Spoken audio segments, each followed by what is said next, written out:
cómo vamos a desarrollar este taller.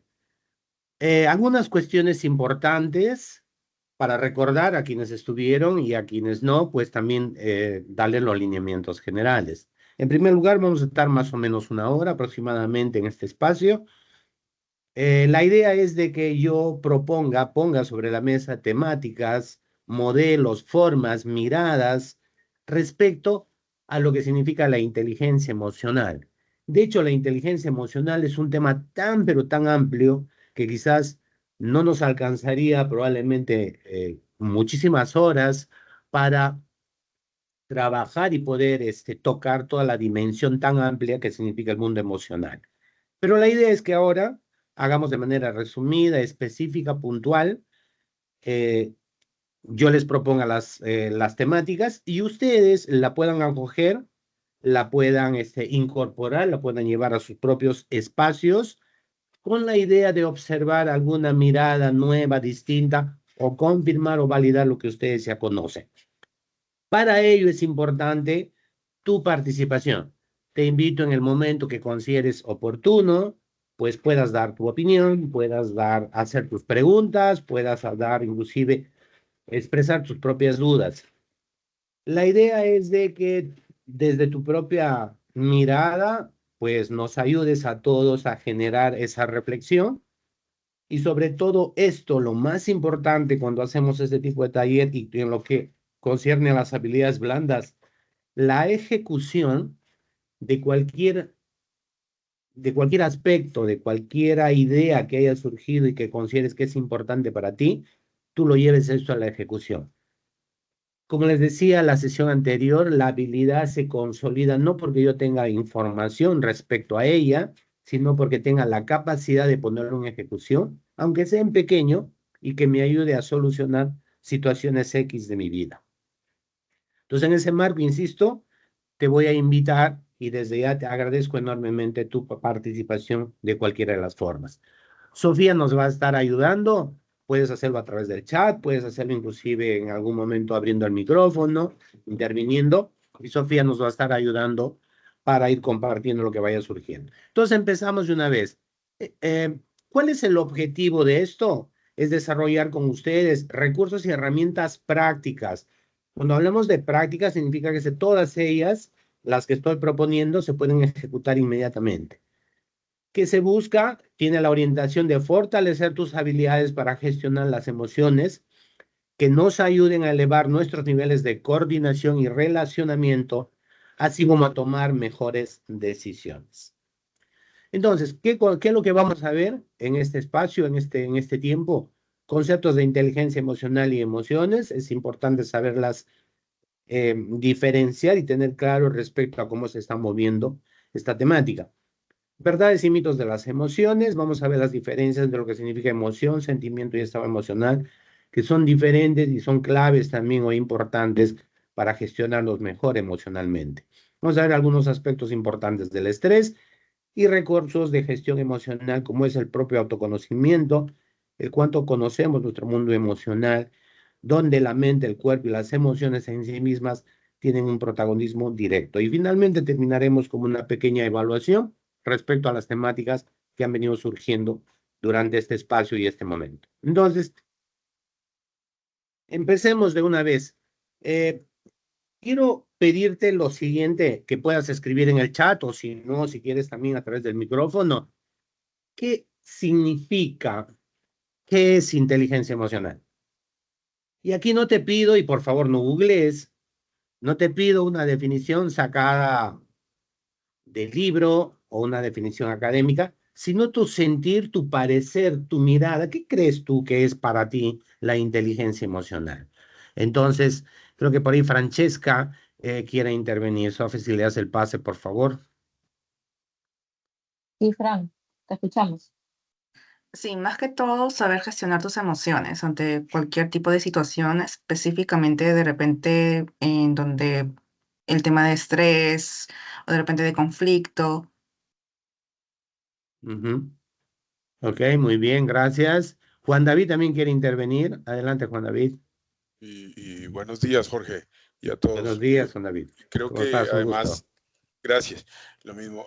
Creo que además de controlar las emociones, también se trata de aprender a usarlas para conectarse mejor con otras personas y resolver situaciones. Muy bien, Juan David, gracias. ¿Alguien más que quiera expresar su opinión o por lo menos ponerlo en el chat también es totalmente válido y oportuno? Aquí en el chat tenemos a Jesús que dice que es manejo de emociones, ya como comenta que es el control que tenemos respecto a las emociones también. Yulisa nos comenta es la capacidad de gestionar adecuada y saludablemente nuestras emociones. Daniel nos dice también lectura del contexto y empatía. Ajá, muy bien, claro. Todas esas definiciones importantes y están enmarcadas en el concepto de lo que significa la inteligencia emocional. Igual yo quiero resaltar una de las respuestas que es un manejo sano de nuestras emociones. Efectivamente, esa es quizás la clave de ser inteligentes emocionalmente. Yo voy a tomar, esto es por un gusto personal, un concepto de Aristóteles, que en el año, pues es un filósofo griego muy conocido, que unos cientos de años antes de Cristo, pues él tuvo preponderancia, importancia en todo lo que significa la educación misma, y que en sus orígenes realmente esto ha rebasado a todos los tiempos. Él en ese entonces, antes no existía aún el concepto de inteligencia emocional, mencionó esta frase: cualquiera puede enfadarse. Eso es algo muy sencillo, pero enfadarse con la persona adecuada, en el grado exacto, en el momento oportuno, con el propósito justo y el modo correcto, eso ciertamente no resulta tan sencillo. Efectivamente, creo yo que esto es una sabia definición de lo que significa la inteligencia emocional. Ahora, también hablemos qué cosas son emociones. Y para ello voy a usar una definición de una persona que se llama Susan Bloch o Susana Bloch, que es una científica franco-chilena que durante muchos años, toda su vida se dedicó a estudiar el mundo de las emociones. Y esta definición lo publica o lo menciona en su libro Surfeando la ola emocional. Solamente quiero que observes, mira la cantidad de experiencia interna que sucede cuando uno siente, vive o está manifestando una emoción. Las emociones son un estado complejo y dinámico de todo el organismo interviene, provocado por un estímulo interno externo que implica la activación simultánea a nivel fisiológico, visceral, endocrino, químico, molecular, respiratorio, de elementos expresivos. Es decir, las emociones se manifiestan en todo el cuerpo y es muy notorio a través de la postura del cuerpo, la voz, los gestos, los movimientos respiratorios y que es una experiencia subjetiva. Las emociones siempre se viven en un plano muy interno, muy personal y muy vivencial. Las emociones se viven, las emociones no se piensan. Y lo más maravilloso de esto, de nuestra propia naturaleza, que esto sucede en una fracción de segundos. Mire, una fracción de segundo, todo este complejo movimiento que se genera en nuestro cuerpo y que muchas veces nosotros ni siquiera nos damos cuenta. Entonces, vamos a ver verdades y mitos sobre las emociones. Y aquí también te voy a invitar a que me des tu opinión a través del chat. Rápidamente vamos a ir viendo esto. Primer enunciado. Las emociones son un mecanismo natural y biológico de respuesta ante un estímulo. ¿Mito o verdad? ¿Qué opinan? Escríbanlo en el chat nomás, esto va a ser muy rápido.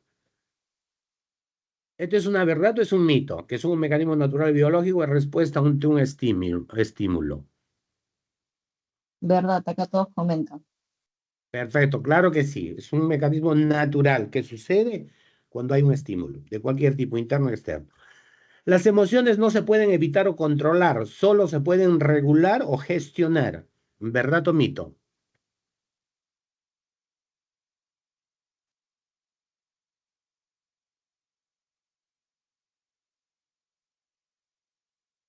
Acá hay controversia. Acá hay unos que dicen que es mito y otros dicen que es verdad. Un par dicen que es mito. Ajá. Varios Las dicen que es mito. emociones, no, totalmente, por supuesto, todas las propuestas son válidas, ¿no? Y no se pueden evitar o controlar, solo se pueden gestionar o regular. Es una verdad, no es un mito. Las emociones no se pueden evitar o controlar. ¿A qué se refiere con esto? A veces hablamos de control cuando hablamos de la gestión misma de las emociones, pero esto se refiere en el momento que la emoción sucede.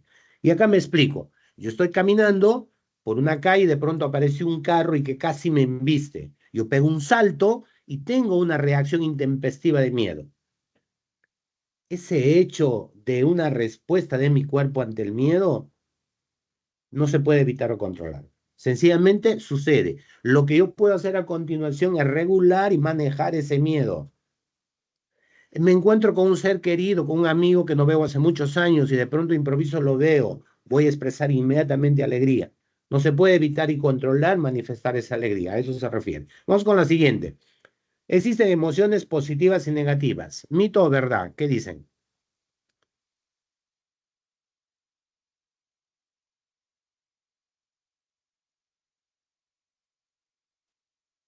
Mito, comentan.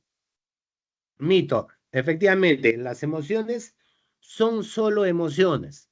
No existen emociones positivas y negativas, sino que ahora se ha devenido con tanta información que escuchamos en las redes o que observamos en las redes, se habla de emociones negativas y positivas. Las emociones son solamente emociones. Ejemplo, pues decimos que una emoción negativa es, por ejemplo, el miedo.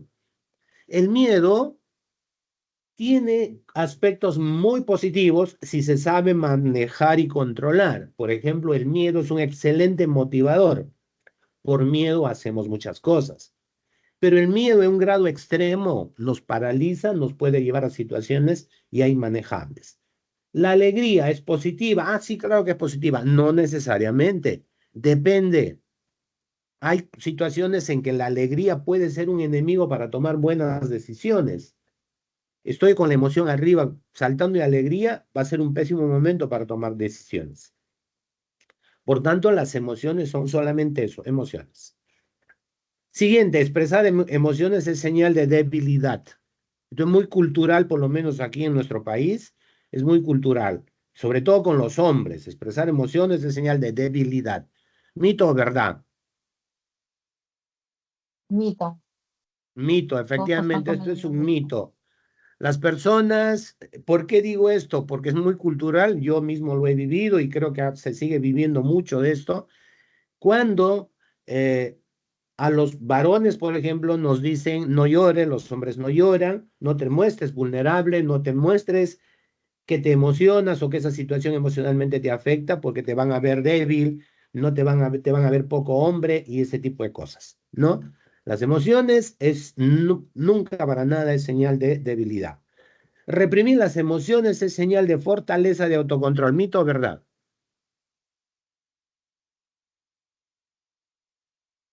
Mito. Mito, efectivamente. Reprimir las emociones es señal de fortaleza es un mito.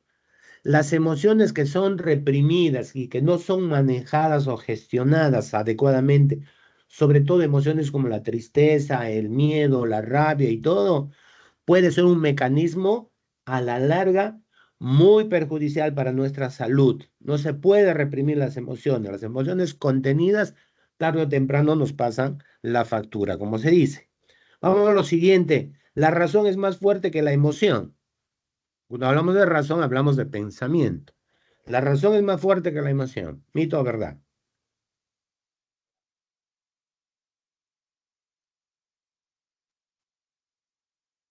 Mito, comentan los chicos. Efectivamente, Ahí la por ahí hay una razón verdad.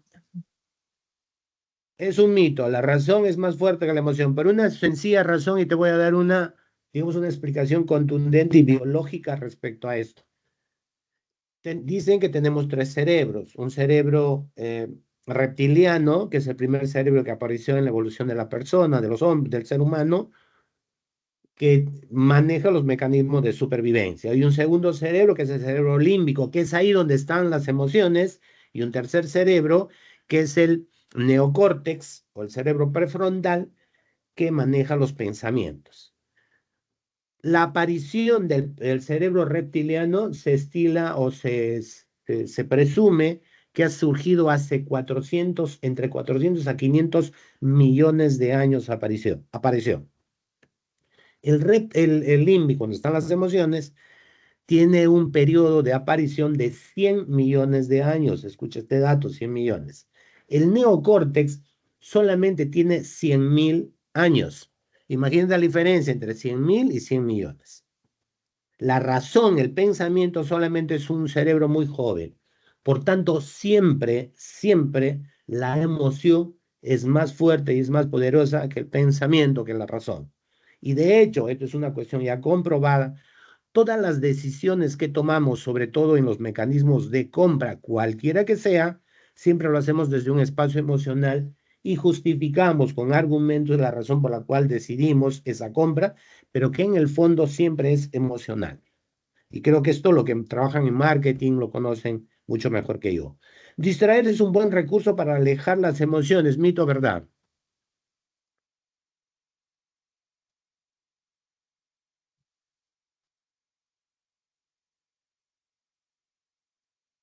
Algunos dicen que es verdad, otros dicen que es mentira. Bueno, mito, ¿no? Mito. Distraer es un buen recurso para que... En realidad no es un buen recurso.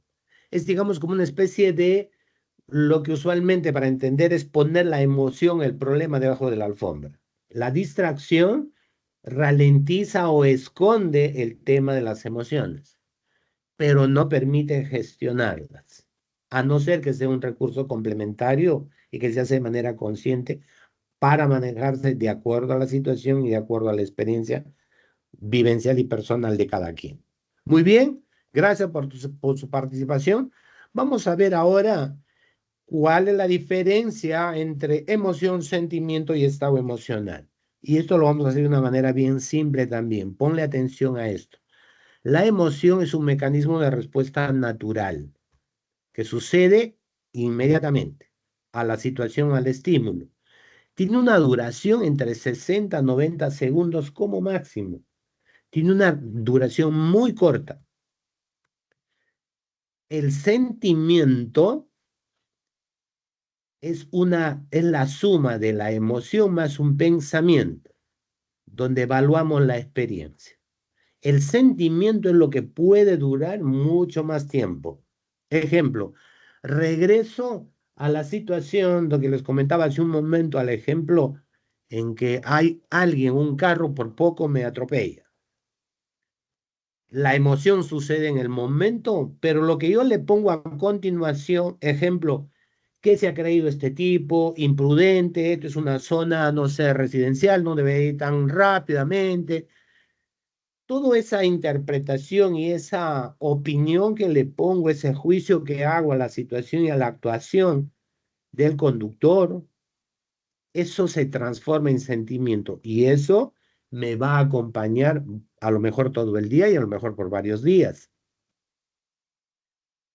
Quiero que note, entonces cada vez que yo me acuerde de lo que el conductor hizo, del susto que me pegó, voy a regresar a vivir la emoción y voy a volverla a sentir. Y esto me va a estar acompañando. Es más, si te comparto a ti, comparto a varias personas, voy a seguir como quien dice enganchado con esto. Pero quiero que notes que la emoción sola dura es de un tiempo de duración muy corto. Vamos al tercer aspecto, el estado emocional. Y esto es interesante porque es una emocionalidad sostenida. Y todos nos manejamos en estados emocionales.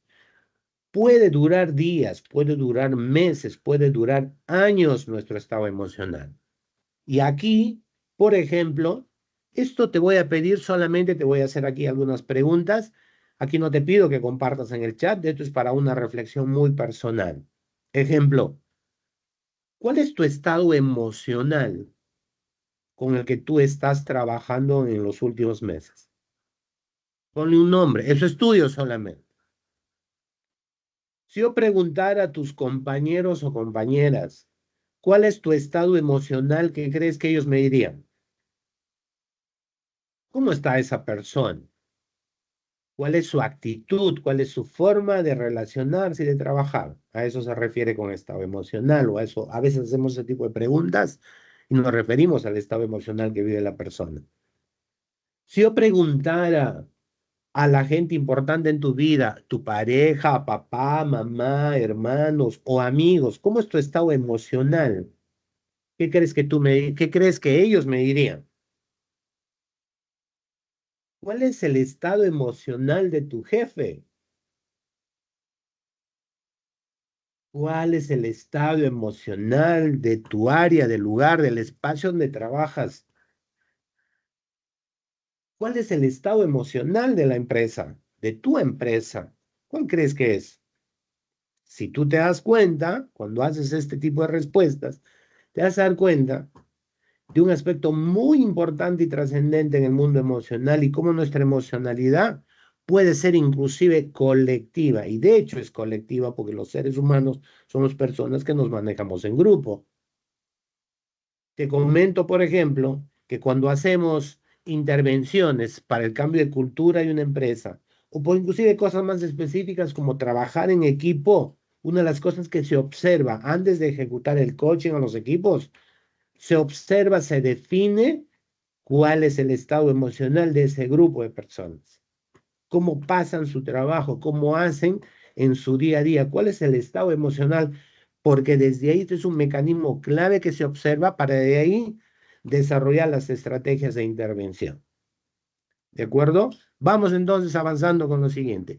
Y vamos a ver el tema del estrés. Y para ello también, ya, para ir a entrar ya a la parte un poco más práctica, te quiero mencionar qué cosa es un estrés de una manera bien simple. Todo, imagínate esa balanza, es nuestro día a día, es nuestro día, representa nuestro día de todo lo que nos toca hacer, pues en cada espacio y que tiene que ver con todos los roles que nos toca hacer. Para ello, todos tenemos una cantidad de energía. Yo me levanto hoy en la mañana o me levanté hoy en la mañana con una cantidad de energía, producto que he dormido, pues que me he aseado, he hecho mi rutina personal y eso me da una cantidad de energía. Ahora, en el día a día, yo tengo que asumir una serie de cargas. Hacerme cargo de este taller, tener otro tipo de cosas, mi propio trabajo, atender mis espacios familiares, mis espacios personales, resolver problemas de todo tipo. Todo lo que me toca hacer en el día va a estar en relación directa en cómo lo hago a la cantidad de energía que yo dispongo. Si es un día bueno, yo me levanto con muy buena energía, quizá lo pueda manejar sin mayor problema. Pero va a haber días en que no me levanto bien y siento que todo lo que me toca hacer, los roles que tengo que asumir en todo mi día a día y mi propio trabajo, desborda o es mucho mayor. Y ahí pasamos a una situación diferente. Tengo tantas cosas por hacer, tantos problemas que resolver, que ya no sé cómo manejarlos. En ese momento, la cantidad de demanda que tengo, siento que eso me supera la energía que dispongo en el día a día. Si eso es un día, si esos son 2 días y eso me sucede de manera esporádica, todo bien, no hay problema. Pero ¿qué pasa cuando esto se me convierte en una situación diaria? Si todos los días siento que la carga laboral y todo el peso que tengo por resolver ya me supera.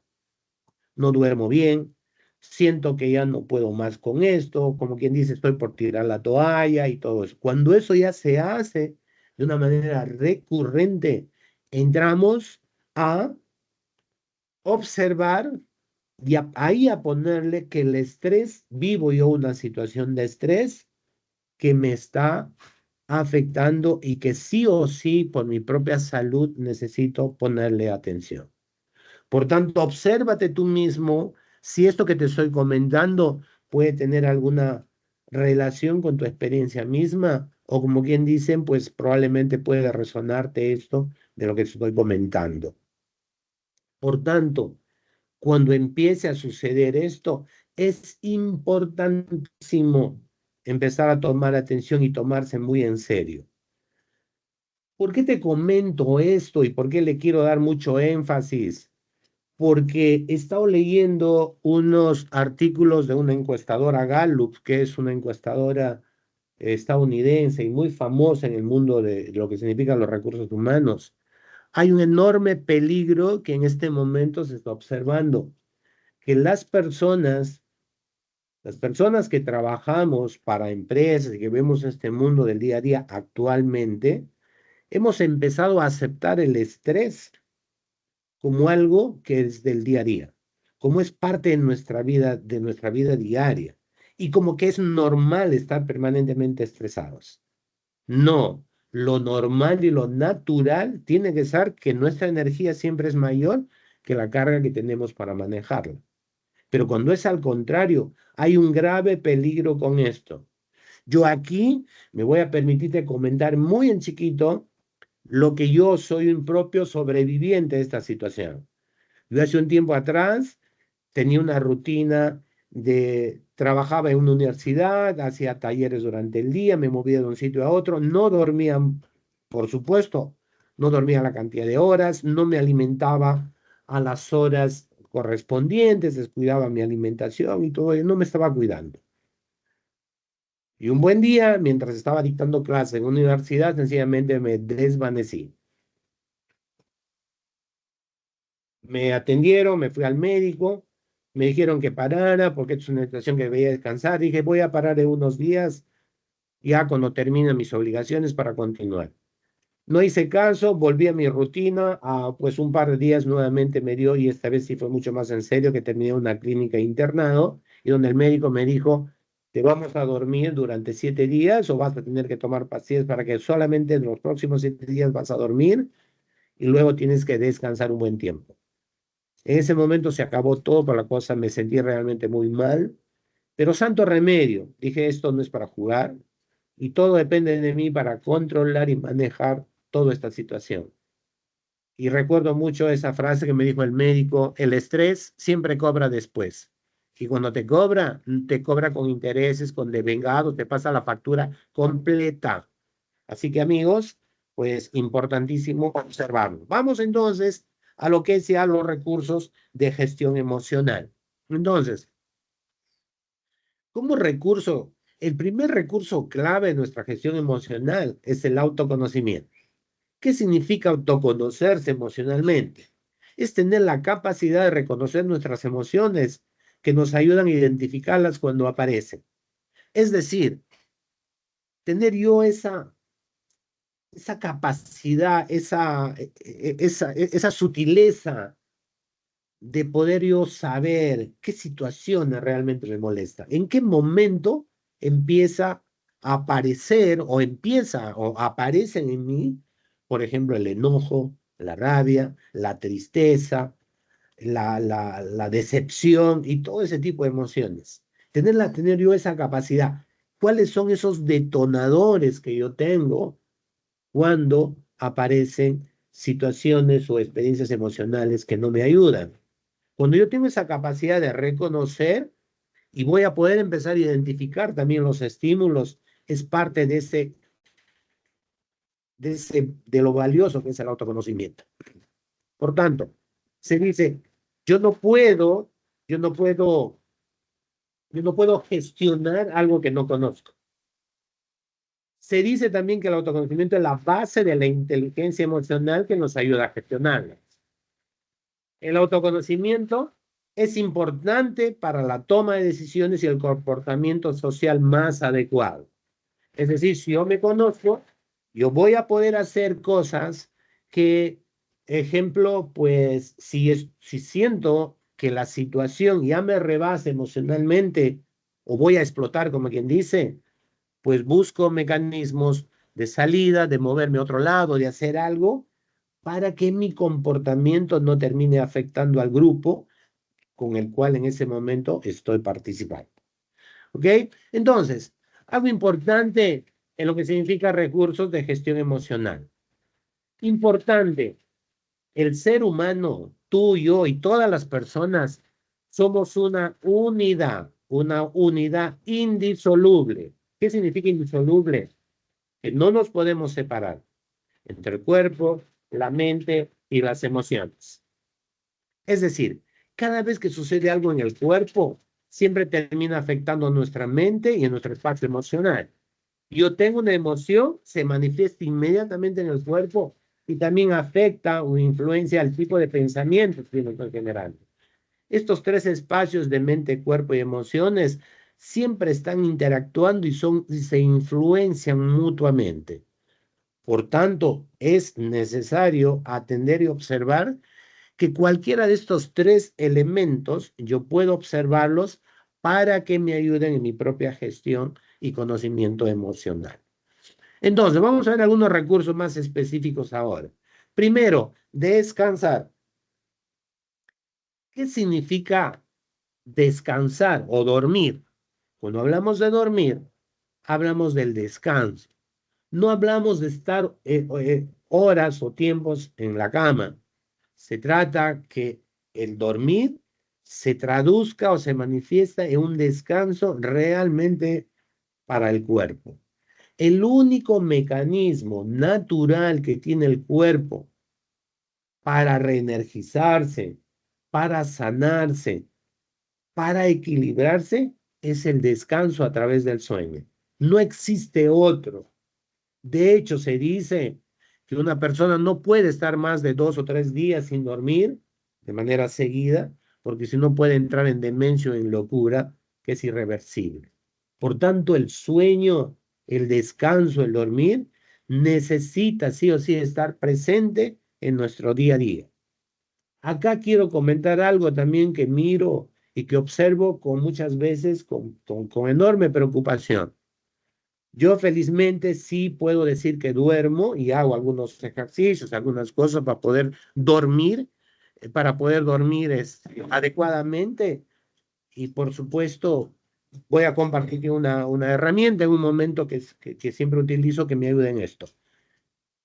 Pero te digo que eso yo muchas veces lo veo con preocupación porque escucho que es tan común decir ahora, pues mira, yo no puedo dormir, me pego una pepa o me tiro una pepa y pepa decimos acá pastillas para dormir.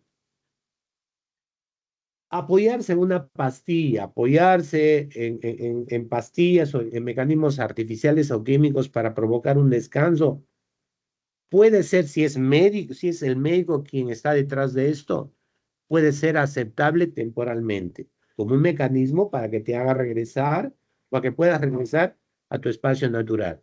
Pero tener las pastillas como un elemento ya cotidiano y diario para dormir es muy, pero muy peligroso. Estas cosas no se pueden jugar. ¿Ok? Entonces, insisto, vamos a ver un momento algunos mecanismos para que nos ayuden en el dormir y descansar. Alimentación balanceada, todos sabemos que cuando hablo de alimentación balanceada, me refiero, pues, nuestra comida peruana y seguramente de otros países también muy rico y a uno le gusta, o quizás uno de los mayores placeres para el ser humano es el comer. Pero siempre buscar que nuestra alimentación sea balanceada, que significa comer en sus espacios, en sus horarios, y sobre todo, pues buscar que haya un mix con frutas, con verduras, con buena proteína y todo ello. Acá no estoy hablando de veganismo, no estoy hablando de vegetarianismo, sino, insisto, tener una balanceada donde lo natural, como la fruta y la verdura, siempre esté presente. Es más, si uno come pues comida chatarra, se empanza o me lleno yo con comida chatarra, uno mismo inmediatamente se sientan los efectos que hay en el cuerpo de la comida pesada. Evidentemente, el ejercicio físico es importantísimo en la gestión emocional. Cuando hablo de ejercicio físico, no hablo de ir a un gimnasio ni hacer rutinas que me generen agotamiento. Hablo del ejercicio físico. El mejor ejercicio físico es el que a ti te da placer, te da bienestar y te gusta hacerlo. Hay tantos ejercicios, tantas formas de mover el cuerpo que tú necesitas, cada uno de nosotros, buscar el que mejor nos caiga. Por ejemplo, hay muchas personas que no les gusta el ejercicio extenuante, pero sí disfrutan mucho caminar, escuchando música. Es una excelente forma. O les gusta bailar, todo muy bien con eso. El cuerpo no está diseñado biológicamente para estar sentado muchas horas. El cuerpo naturalmente está diseñado para moverse. Pero nuestras rutinas, nuestros mecanismos de trabajo nos impulsan, nos inducen a estar permanentemente sentados. El ejercicio físico nos ayuda, es un recurso importantísimo. Actividades organizadas, aquí me refiero a manejar una agenda, gestionar pues de manera adecuada, inteligente a la vez también. Nuestras actividades que tenemos en el día a día nos ayuda a tener esa presión emocional o presión mental en nuestro día a día. Actitud positiva, pensamientos positivos. También esto no es una falacia, esto no es una cuestión de moda, sino por una cuestión muy sencilla. De hecho, tener una actitud positiva para enfrentar los problemas no garantiza una buena solución, pero sí garantiza y ayudan que podamos observar la propia situación, por difícil que sea, con mejores mecanismos internos para solucionarlo. Nadie puede solucionar de buena forma cuando observa una situación desde una actitud negativa. Por tanto, ayuda en la gestión emocional, ayuda a manejar mejor el problema y ayuda a tomar mejores decisiones. Evitar prejuicios y juicios. Esto es también un mecanismo muy simple, pero a la vez también muy valioso para manejarnos emocionalmente. ¿Qué significa un prejuicio? Yo ya pongo un sesgo, hago un juicio determinado hacia ciertas personas, hacia ciertas situaciones. Sí, ya sé cómo es esto, eso ya los conozco, ya te conozco y tú siempre estás con esto. O si me van a encargar un trabajo y me van a decir con qué personas voy a trabajar, empiezo ya inicialmente o antes de empezar el propio trabajo a juzgar de mala manera y poner prejuicios y creencias que no me ayudan a solucionar las situaciones. Poner atención también cuando aparece esto porque es muy recurrente. Relaciones saludables con pareja, familia y amistades, también esto es clave. Eh, Acá hay un término que se ha aparecido o se ha puesto muy de moda también, que es las relaciones tóxicas, o que tal persona es tóxico, o tal persona es tóxica. Pero más allá de eso, cuando hablamos de relaciones saludables, podemos hacer esas relaciones donde fortalezca las buenas cosas, las buenas emociones, o estoy entrando en contradicción. Las emociones que te hacen sentir bien, que te traen bienestar. Podemos tener conflictos con la familia, con la pareja, con las amistades, pero siempre en un plano del relacionamiento saludable podemos encontrar mejores oportunidades y salidas a esos conflictos. Practicar el perdón y la gratitud es un mecanismo muy valioso, muy importante. Agradecer todo lo que quieras agradecer de acuerdo a tu creencia, agradecer a la familia, a las personas, situaciones. Hay tantas cosas por agradecer que cuando hacemos esto, nuestro cuerpo, nuestro cerebro se llena de una experiencia interesante e importante, ¿no? De dedicarle algunos momentos en el día, en cualquier circunstancia, agradecer. Y por supuesto, perdonarnos a nosotros mismos por alguna situación que hemos podido generar sin darnos cuenta, queriendo o no queriendo, por algo que la culpa por ahí nos está trayendo, perdonar a otras personas, otros seres humanos, es importantísimo, es clave para nuestra salud emocional. Mostrar afectos, los abrazos, tremendo mecanismo por todo lo que genera a nivel emocional, a nivel fisiológico, cuando uno se abraza a un ser querido de manera natural, a una persona, a algún amigo, a algún compañero de trabajo. De hecho, ahora, por ejemplo, en algunos lugares, algunos sitios donde se practica la abrazoterapia como un mecanismo de sanación, porque se ha descubierto que cuando uno abraza y practica los abrazos, el cerebro genera unos componentes bioquímicos que manejan muchísimo bien y de manera muy, muy poderosa eh, el dolor. Por tanto, la abrazoterapia se practica con personas que están viviendo situaciones de depresión, por ejemplo, en grados fuertes, con pacientes de cáncer, con pacientes que están padeciendo enfermedades autoinmunes que de hecho les genera muchísimo dolor en el cuerpo. Los abrazos se han encontrado que es un mecanismo muy poderoso, muy valioso de tratamiento. Mostrar afectos a través de los abrazos o practicar los abrazos con nuestros seres queridos, con las personas con quien nosotros voluntariamente elijamos hacerlo, nos ayuda muchísimo en este sentido.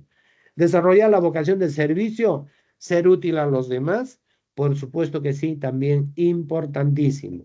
Cuando hacemos algo nosotros en el cual nos sentimos que hemos hecho algo de manera espontánea, de manera natural y desde una libre elección ayudar a alguien, también nos ayuda muchísimo en ese sentido.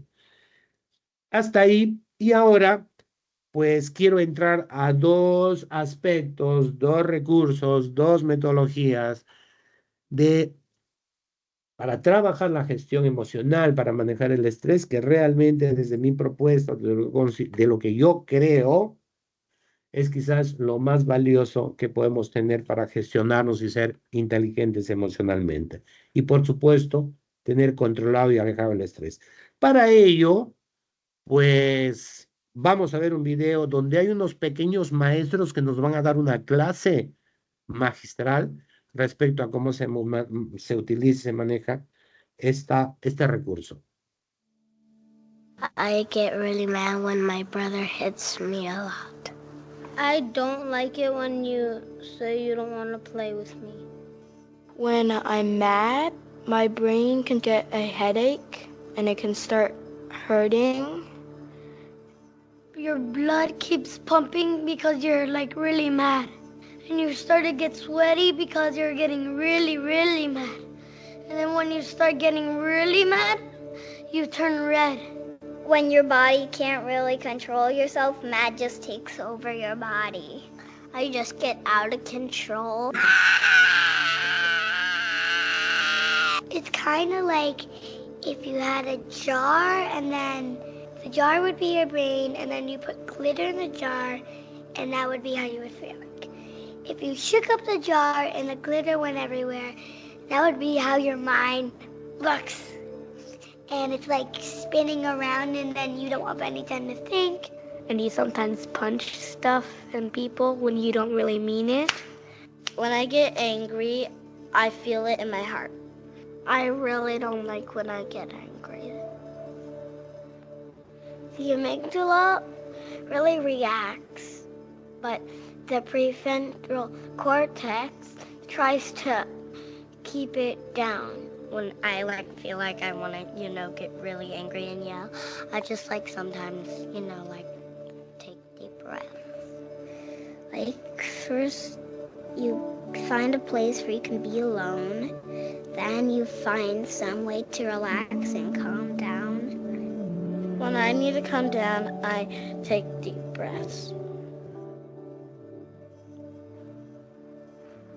I breathe in through my nose.